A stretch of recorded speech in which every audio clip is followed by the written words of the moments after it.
شروع اللہ کا نام لے کر جو بڑا مہربان نہایت رحم والا ہے۔ بکھیرنے والی ہواؤں کی قسم جو اڑا کر بکھیر دیتی ہیں، پھر پانی کا بوجھ اٹھاتی ہیں، پھر آہستہ آہستہ چلتی ہیں، پھر اس چیز کو یعنی بارش کو تقسیم کرتی ہیں کہ جو وعدہ تم سے کیا جاتا ہے وہ یقیناً سچا ہے، اور انصاف کا دن ضرور واقع ہوگا۔ اور آسمان کی قسم جس میں کئی رستے ہیں کہ اے اہل مکہ تم ایک اختلاف والی بات میں پڑے ہوئے ہو، اس سے یعنی عقیدہ آخرت سے وہی پھرتا ہے جو اللہ کی طرف سے پھیرا جائے۔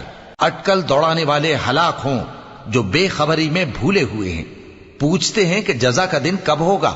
وہ دن ہوگا جب ان کو آگ میں عذاب دیا جائے گا۔ اب اپنی شرارت کا مزہ چکھو، یہ وہی ہے جس کے لیے تم جلدی مچایا کرتے تھے۔ بے شک پرہیزگار بہشتوں اور چشموں میں ہوں گے، اور جو نعمتیں ان کا پروردگار انہیں دیتا ہوگا انہیں لے رہے ہوں گے۔ بے شک وہ اس سے پہلے نیکیاں کرتے تھے، رات کے تھوڑے سے حصے میں سوتے تھے اور صبح کے اوقات میں بخشش مانگا کرتے تھے، اور ان کے مال میں مانگنے والوں اور نہ مانگنے والوں دونوں کا حق ہوتا ہے۔ اور یقین کرنے والوں کے لیے زمین میں بہت سی نشانیاں ہیں اور خود تمہاری جانوں میں، تو کیا تم دیکھتے نہیں؟ اور تمہارا رزق اور جس چیز کا تم سے وعدہ کیا جاتا ہے آسمان میں ہے، تو آسمان اور زمین کے مالک کی قسم یہ اسی طرح قابل یقین ہے جس طرح تم بات کرتے ہو۔ اے نبی، کیا تمہارے پاس ابراہیم کے معزز مہمانوں کی خبر پہنچی ہے؟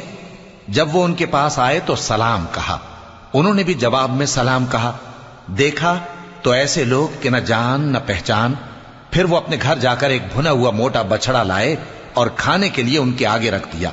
کہنے لگے کہ آپ تناول کیوں نہیں فرماتے؟ اور ان سے خوف محسوس کیا۔ انہوں نے کہا کہ خوف نہ کیجے، اور ان کو ایک دانش مند لڑکے کی بشارت سنائی۔ تو ابراہیم کی بیوی چلاتی آئیں اور اپنا منہ پیٹ کر کہنے لگیں کہ ایک تو میں بڑھیا، اوپر سے بانجھ۔ انہوں نے کہا تمہارے پروردگار نے یوں ہی فرمایا ہے، وہ بے شک صاحب حکمت ہے، خبردار ہے۔ ابراہیم نے کہا کہ فرشتوں، اب تمہارا اصل کام کیا ہے؟ انہوں نے کہا کہ ہم گناہگاروں کی طرف بھیجے گئے ہیں تاکہ ان پر گارے کی پتھریاں برسائیں جن پر حد سے بڑھ جانے والوں کے لیے تمہارے پروردگار کے ہاں سے نشان کر دیے گئے ہیں۔ پس وہاں جتنے مومن تھے ان کو ہم نے نکال لیا، پھر اس بستی میں ہم نے ایک گھر کے سوا مسلمانوں کا کوئی گھر نہ پایا، اور جو لوگ عذاب علیم سے ڈرتے ہیں ان کے لیے ہم نے وہاں نشانی چھوڑ دی۔